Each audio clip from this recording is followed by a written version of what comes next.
ज्ञानादित्यं शीतं सर्वप्रकाशितं भक्त्या शान्ति सुधर्मोक्षा ज्ञानवैराग्यवर्धितो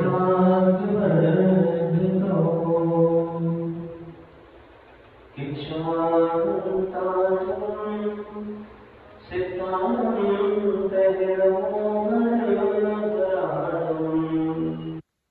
अजामेव गानम् आहुणं चैव सर्वदेशम् रोहन्तारं प्रणुसिद्धारं नमोऽयीनादम्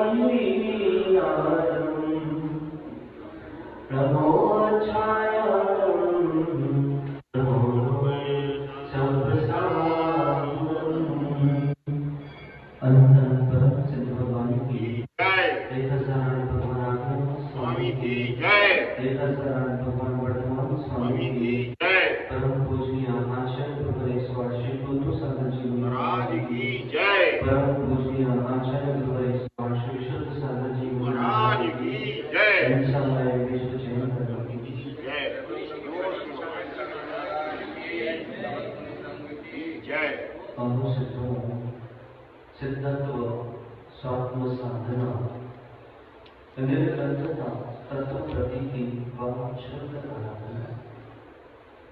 जिन जिन जीवों ने तत्व पंचम को प्रवृत्ति कर ली वे सभी जीव पंचम गति के अन्वेषण पर पंचम गति को प्राप्त हो गए। पंचम गति की प्राप्ति विशुद्धि के अभाव में अभाव रूप है। विशुद्धि की प्राप्ति त्रिशुद्धि के अभाव में अभाव होता है। इसलिए धर्मात्मा प्राणी मस्तिष्क में सूत्र स्थापित कर तत्व प्रवृत्ति करता है, पहले विशुद्धि और फिर विशुद्धि। पूरे जीवन काल इस विशुद्धि का संरक्षण करना बहुत बहुत कठिन है, बहुत बहुत कठिन है। अपने इस दर्शन को सुरक्षित रख पाना।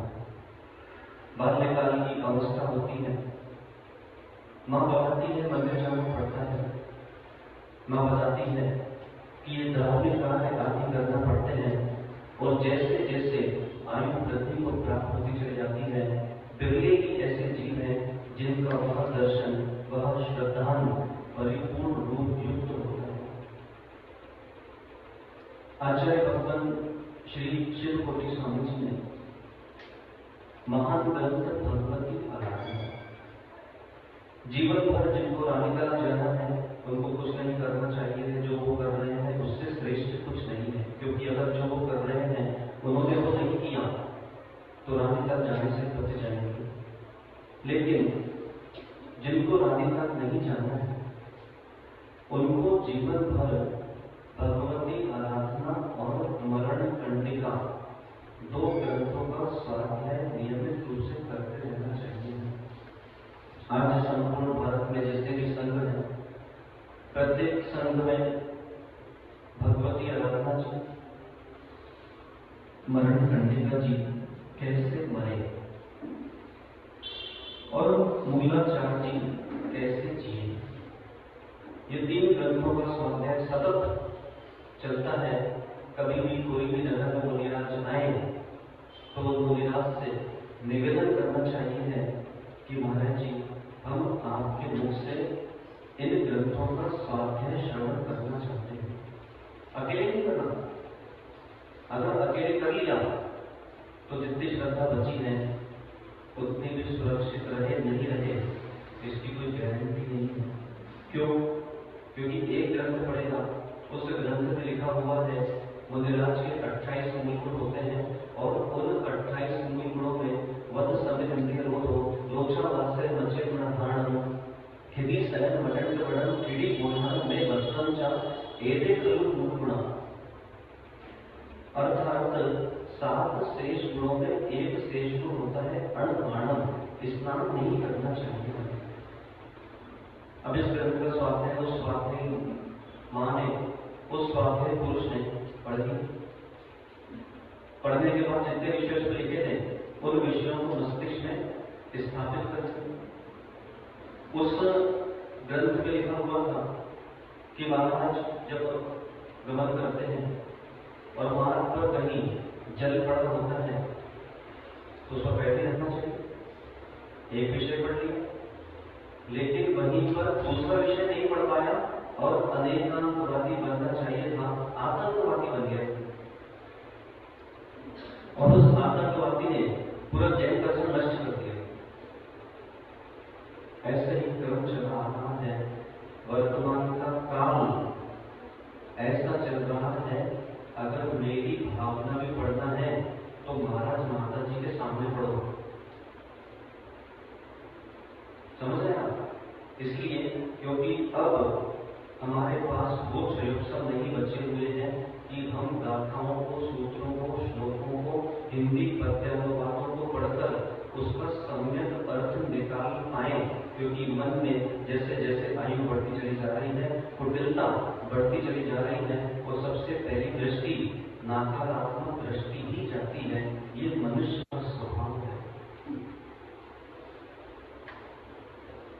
तो विकास भाई, महाराज को स्नान करना चाहिए नहीं करना चाहिए? नहीं करना चाहिए। देखो मतलब आप बस देखते चलो कि दृष्टियां कहाँ हैं, वो कहाँ जा रही है। विकास स्नान करना चाहिए महाराज को? करते तो नहीं है, करना चाहिए कि नहीं, आप बताइए। हम बैठे इसलिए माइक पर आते इसलिए विषय बताने के लिए पसीना आता महाराज जी, उसी से स्नान हो जाता। ये सब अपने व्यक्तिगत बनाए हुए सिद्धांत हैं। मुदिराज को जब गमन कर रहे होते हैं और गमन करते करते कहीं किसी पंचेंद्रीय मृतक जीव पर उनका पैर पड़ गया तो फिर अपने कमंडल से किसी एकांत स्थान पर जाकर कमंडल की धारा डालना प्रारंभ करते हैं। मस्तकोपरि से लेकर पैर के अंगूठे तक वो धारा छोड़ना पड़ती है। उस स्नान को कहा जाता है दंड स्नान। कौन सा स्नान? दंड स्नान। परंतु कई ऐसे जीव हैं जो कार से जा रहे थे, मार्ग में गमन कर रहे थे, उन्होंने किसी मुनिराज को वृक्ष के पीछे ऐसे कमंडल से धारा डालते देख लिया। बोले महाराज गर्मी में बढ़िया नहा रहे हैं, देखो महाराज गर्मी लग रही है, अब जीवन भर ये महाराज नहीं बचे, इनके पास अब अपने को कदापि नहीं जाना।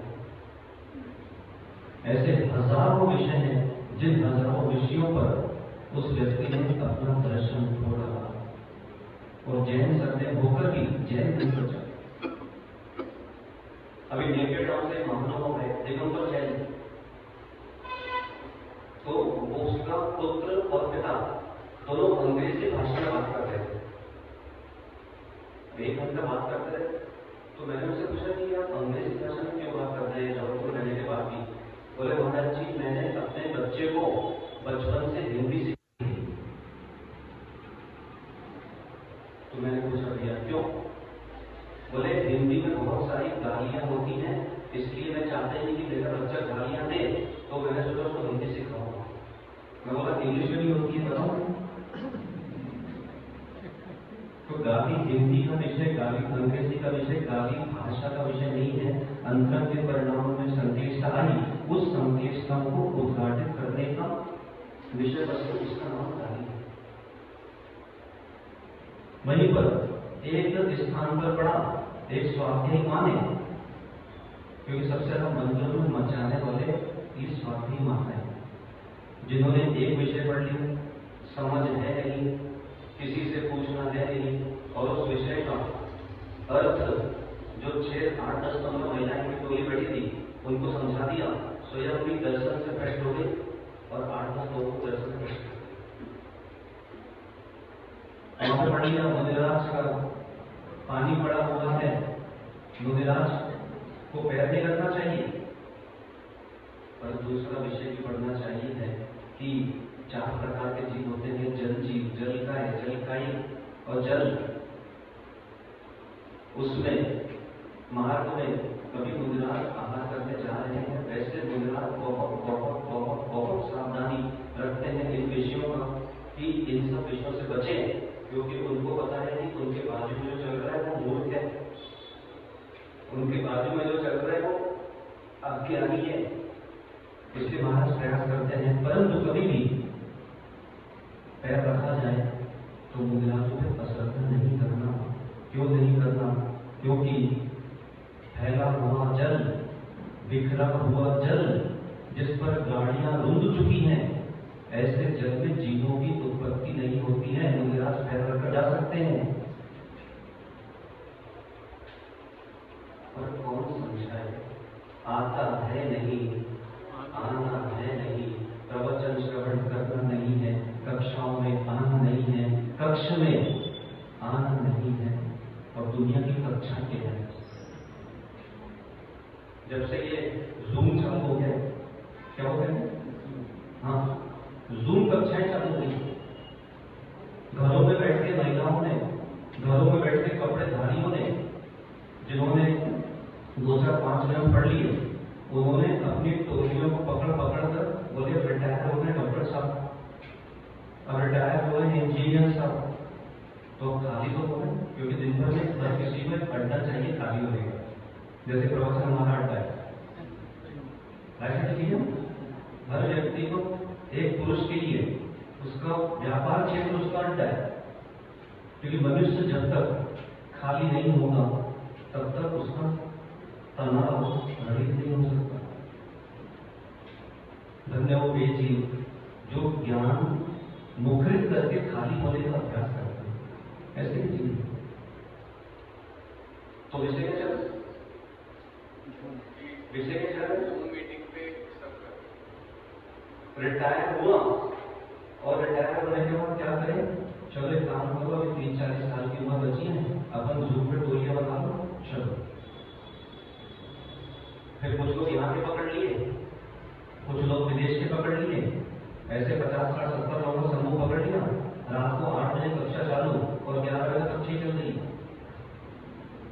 और जितने विषय, उन विषयों में एकांत वाला परोस के फोन पे ही श्रद्धा जाती। फोन पर पढ़ाई होती नहीं है, ये निश्चित आप मान के चलना। जो पढ़ाई सामने होती है, जो विशुद्धि सामने बनती है, फोन पर बन नहीं सकती। जो विशुद्धि प्रवचन सभा में वक्ता के सामने बैठकर बनती है, वो फोन पर बन नहीं सकती। पर क्या करें? सबको चाहिए है कि हमारे समय पर सारे कार्य हो। ये बहुत कठिन है। अब यह प्रवचन करो 11:30 बजे, आपको मिल नहीं किया। क्यों? क्योंकि जो 11:30 का समय है वो कपड़ेधारियों के बहुत ही सुलभ समय है। विषय चल रहा है कि उस दर्शन को कैसे सुरक्षित रखा जाए, प्रारंभ से लेकर जीवन के अंत तक। जीवन के अंत तक नहीं, अंत तक।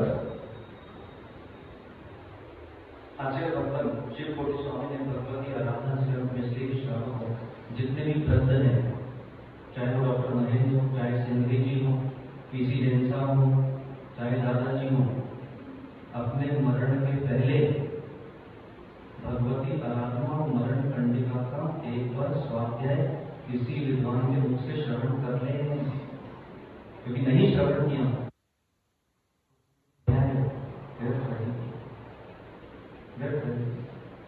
और इस भाव में संस्कार लेकर अगर अगले भाव में नहीं गए, फिर उनका पटक करो प्रारंभ से। तो आचार्य भगवान शिव कोटि स्वामी भगवती आराधना के ग्रंथ में उन्होंने प्रारंभ में ही 5 हेतु दिखाते दर्शन को संभालने। उज्ज्वलम रिपणम सामणम चरणम दंसन्नाम चरितम आणाम बढ़िया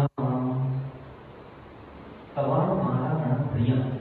अर्थात दर्शन, ज्ञान, चारित्र और तप, ये 4 आराधना मैं कहूंगा, लेकिन आराधना के पूर्व पहले 5 हेतु तो समझ लो। उज्ज्वल, उज्ज्वलम, रिपणम, सामणम, ऋक्षणम,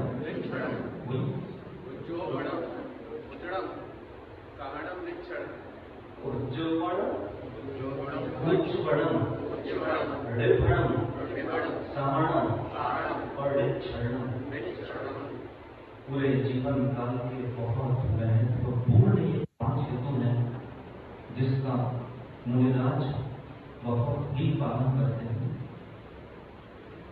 उज्जोबण, उज्जोबण से तात्पर्य है,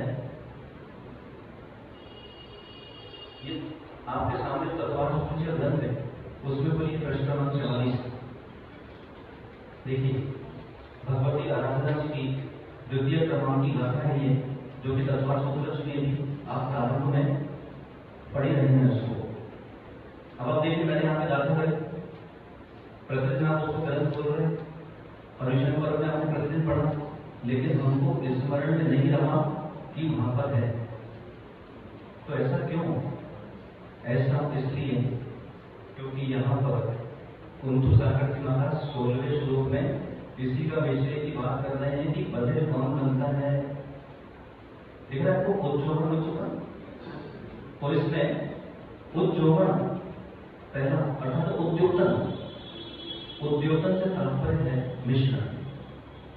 मिश्रण जैसे कि हमारा दर्शन हमको प्राप्त हुआ, सम्यक दर्शन प्राप्त हुआ, जिस प्रकार अभी बाहर जाएगा अपने घर, तो जो वस्त्र की स्वच्छता इस कक्ष के अंदर है, अपने घर तक जाते जाते नहीं बचेगी, उसमें कृत्रिमा का मिश्रण हो जाएगा। ऐसे ही यह जो दर्शन है, इस दर्शन में जो मिश्रण होता है, किसका मिश्रण? शंका का मिश्रण, आकांक्षा का मिश्रण, विचिकित्सा का मिश्रण, मूल का मिश्रण,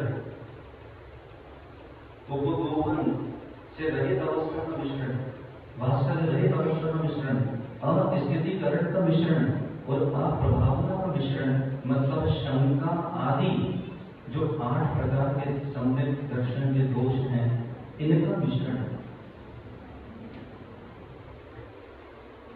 संसार में तो बहुत बिरले अब जैन बचे हैं जिन जैनों को सम्यक दर्शन के 8 अंगों का भी नाम पता है। अब यही पूछूंगा सभा में तो बहुत कठिन होगा, और कहता कि बोले मैं महाराज की मैं अभिषेक कर रहा हूँ प्रतिदिन, पूजन कर रहा हूँ प्रतिदिन, और मैं दूसरे स्थानों पर कहीं नहीं जा रहा हूँ। अभी 17 वर्षों से 17 वर्षों की भागवत परवरदर्शी जी का 17वें श्लोक में यहाँ पे शब्द लिखा है, नास्तिक के वादी परलोक लोभी, श्लोक का उच्चारण करना है। तो बोले मैं आस्तिक के वादी हूँ, कहीं नहीं जा रहा, बोले मैं सम्यक दृष्टि हूँ, लेकिन जब उसके जीवन में ये 8 अंग देखे जाएंगे तो पता चला एक भी अंग में खरा नहीं हो सकता। सम्यक दृष्टि ये बहुत कठिन व्याख्यान है, और इन व्याख्यानों को अगर आपने अपने जीवन में नहीं लिया तो आप निश्चित मान के चलना, एक एक चेहरे आप सब देखिए चुके हो प्रवचन में कौन आ रहा है और कितने आ रहे हैं और कौन जा रहा है, और आज से 30 साल बाद 20 साल बाद कौन कहाँ जाते देखेगा।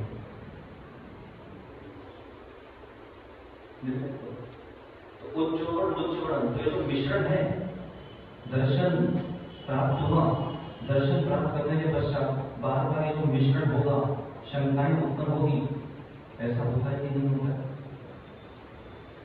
प्रवचन सभा में बहुत कम ऐसे श्रद्धालु श्रावक होते हैं जो शंका रहित होकर, बहुत कम। इसलिए प्रवचन सभाओं में श्रोताओं के जीवन में परिवर्तन नहीं आता, क्योंकि शंका सहित होकर बैठते हैं कि महाराज जो बोल रहे हैं ये सही है कि गलत है। तो जब ऐसी शंकाएं, और जब बहुत है, और ऐसी शंकाएं जब उत्पन्न होती हैं कि वक्ता सही बोल रहा है कि गलत बोल रहा है, और इसी में 50 साल हजारों प्रवचन सभाओं में बैठ जाता है और रानी का चला जाता है, क्योंकि निशंक होकर वो श्रोता बन नहीं है। एक सूत्र सुनिए, बन जा श्रेष्ठ श्रोता क्यों अपनी विशुद्धि होगा। बन जा श्रेष्ठ श्रोता। उच्च बड़ा उत्तर यवण, मतलब उत्कृष्ट यवण को प्राप्त करना, मिश्रण मतलब दर्शन, श्रद्धा, उत्कृष्ट श्रद्धा को प्राप्त करना, इसे उज्ज्वलन कहा जाता है।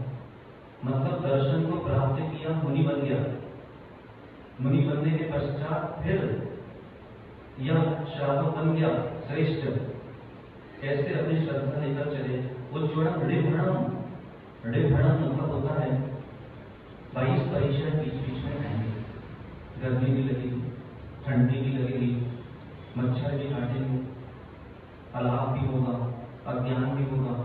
पर्युषण पर्व में जिन्होंने प्रतिक्रमण छोड़ दिया उन्होंने बहुत बड़ा विषय छोड़ दिया, क्योंकि 22 परीक्षा नहीं सहन करने के कारण कौन कौन से जीवन में दोष लगते हैं। 10 दिन वह विषय चला था। ऐसे यह जो परीक्षा आएंगे, इन परीक्षाओं में इच्छी छोड़कर घर नहीं जाना, उन परीक्षाओं से योद्धा बनकर लड़ते रहना, इसका नाम निर्वरण है। सामान्य दीक्षारणम, इस परीक्षा पर विजय प्राप्त करना। और दीक्षारण अंत में मतलब पूरे जीवन भर दर्शन को स्वीकार करके रख लिया। एक नौका में हीरे भरे हुए थे और वो नौका ने पूरा समुद्र पार कर लिया, और जैसे किनारे पे पहुंचा, नाविक 2 मिनट के लिए गायब हुआ और नौका हीरों से भरी भरी पूरी डूब गई।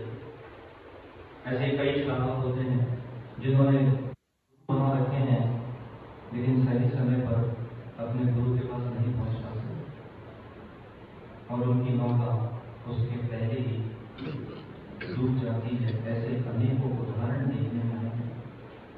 तो निश्चरण क्या कह रहा? निश्चरण यह कह रहा है कि अंत समय में नाविक गायब नहीं होना चाहिए है। इसके लिए बहुत बहुत बहुत बहुत बहुत बड़ी साधना चाहिए है कि जो मेरा लक्ष्य कर रहा है जीवन में, कि मुझे इसे दीक्षा लेकर इन्हीं के मुख से अपने आप को छपक बनाकर, निर्यापक हिंदू बनाकर और इनके मुख से संबोधन सुनकर मुझे मरण करना है। बहुत कठिन है। इसलिए जिस श्रावक को अपने जीवन में 4 से 5 आपकी भाषा में ऑप्शन लेके चलना, क्योंकि अगर 1 या 2 ऑप्शन लेके चले और वो ऑप्शन आपके पहले चले गए तो क्या करोगे? बहुत कठिन है, बहुत कठिन है।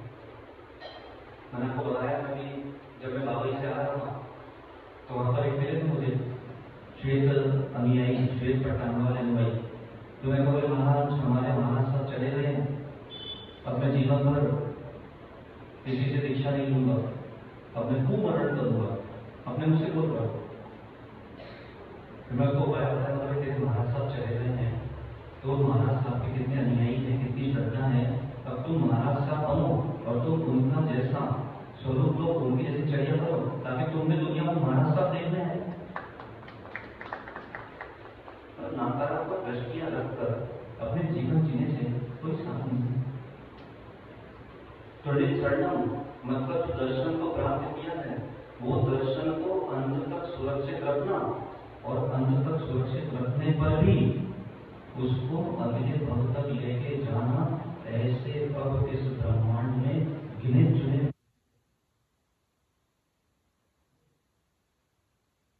कहते हैं मूलाचार्य जी ग्रंथ राजों को हर समय पढ़ते रहना चाहिए। क्यों? क्योंकि जब नई नई दीक्षा हुई थी तो उनको स्मरण में था कि भैया ये ग्रंथ बंद करना है, तो उसके पहले ये जो प्रतिलेखन है, इसका नाम है प्रतिलेखन। आपने सुना पिच्छिका, हमारे जितने पुराण ग्रंथ हैं उन पुराण ग्रंथों में पिच्छिका का अपर नाम प्रतिलेखन है, और जिसको महाराज जी कहते हैं, इसे कहते हैं प्रतिलेखना।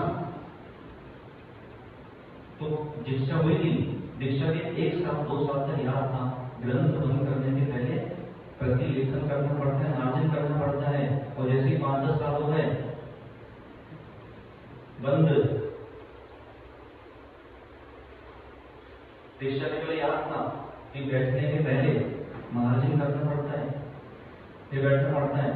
और जैसे 5-10 साल हो गए, ये रखी कोने में पिच्छी, ये बैठ गए, तो कहाँ गया कि भैया महाराज अब भगवती आराधना मूलाचार्य जी ग्रंथ को नियमित अपने पास रखें और हर 6 महीने में एक बार उसको बांच लें। इसलिए बांच लें क्योंकि दीक्षा हो गई है, गुरु से पृथक हो गए हैं, अपनी प्रभावना कर रहे हैं। ये जितने विषय गुरु के द्वारा उस समय दीक्षा के पूर्व आपको मूलाचार्य पढ़ाया गया था, कहीं विस्मृत ना हो जाए तो पढ़ते रहेंगे। जैसे ही प्रत्येक श्रावक है, प्रत्येक श्रावकों को अगर रानीदास जाना है तो उनको बिल्कुल महाराज जी के पास नहीं आना चाहिए, बिल्कुल दूर रहना चाहिए 10 कोस। और अगर रानीदास से बचना है तो प्रत्येक श्रावक को महाराज के पास पर्सनली आना चाहिए, व्यक्तिगत, और ये पूछना चाहिए महाराज जी मैं अब आगे कैसे बढ़ूं, जीवन में कौन कौन सी गलतियां मैं कर रहा हूँ, आप वो गलतियां मुझे बताइए इस चातुर्मास में या इस प्रवास में, ताकि मैं उनको बंद कर सकूं। और नहीं तो फिर रानी सामने से तो ऐसा है कि ये सब विषय दुखी करने के नहीं है, ये सब विषय बार बार आपको डराने के नहीं है। आपका जो स्वरूप है वो स्वरूप बताने का है, क्योंकि हम कपड़ेधारी हैं, वो तो हमारा साधन भाव है, लेकिन मूल जो हमारा स्वरूप है विस्मृत करना नहीं। मैं भगवान आत्मा हूँ, भविष्य का परमात्मा हूँ। बोलिए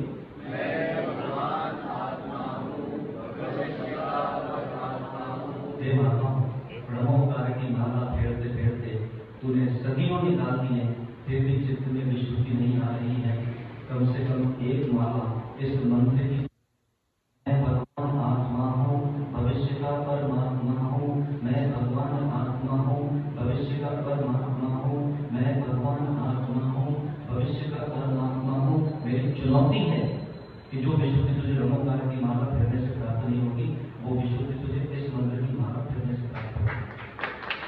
विश्वास नहीं हो करके देख तो अपने जीवन में। श्लोक तो आज प्रारंभ भी नहीं हुआ, पर प्रारंभ हो गया, क्योंकि जो 17वां श्लोक है नास्तिकवादी परलोक लोभी मिथ्या प्रलोभी, मैं भूमिका बना रहा था। कल 16वें श्लोक का उपसंहार करते हुए 17वां श्लोक प्रारंभ करेंगे। बस इतना मस्तिष्क में रखकर चलेंगे। सूत्र बनो परलोभी नहीं परलोक लोभी। बोलिए बनो परलोभी नहीं परलोक लोभी। वो ये रहा है कि बन के बैठा है परलोक लोभी, कि जो दूसरा लोक है होता है कि नहीं होता है, इसका लोक करो, और जितने भी पर हैं उन परों को संग्रहित कर लिया और उनमें उसके पर फड़फड़ाते हैं। इसलिए विशुद्धि की प्राप्ति नहीं हो पा रही।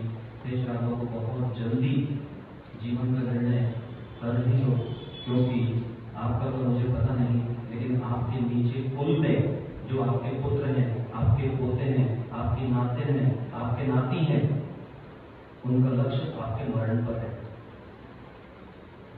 और बिल्कुल टकटकी लगा के बैठे हैं कि मेरे दादाजी कैसे मरने वाले हैं, मेरी दादी जी कैसे मरने वाले हैं, और जो इनका मरण होगा फिर उस हिसाब से धर्म की श्रद्धा स्थापित करेंगे।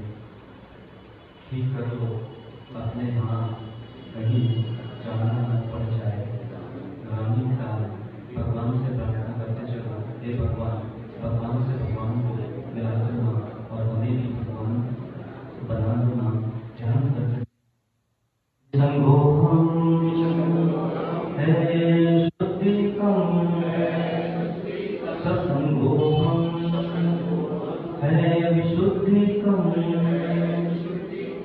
वही हो जहाँ नहीं हो पार पार भगवान आदिनाथ स्वामी।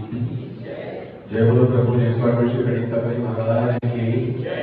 मनुष्य अक्सर एक संशय हुआ करता था कि जो कर्म आयु में वही बच जाते हैं उनको भी इतना मान सम्मान क्यों प्राप्त होता है, क्यों बड़े बड़े बुजुर्ग 80 वर्ष के 90 वर्ष के भी उनके चरण छूते हैं। जब आप लोगों के प्रवचन सुनते हैं तो एक और चीज दिमाग में साफ हो जाती है कि यह तो निश्चित है कि मुनि बने हैं, इससे आपका सम्मान है, दीक्षा प्राप्त की है, त्याग किया है, इससे सम्मान है। लेकिन मुनि बनने में, दीक्षा प्राप्त करने में जो ग्रंथों का आपने स्मरण किया है, जो ज्ञान आपने अर्जित किया है, उसका सम्मान अधिक हो जाता है, जिसकी वजह से आप लोगों के सामने सभी करना शुरू। निवेदन ऋषि के श्री चरणों में कृपया करके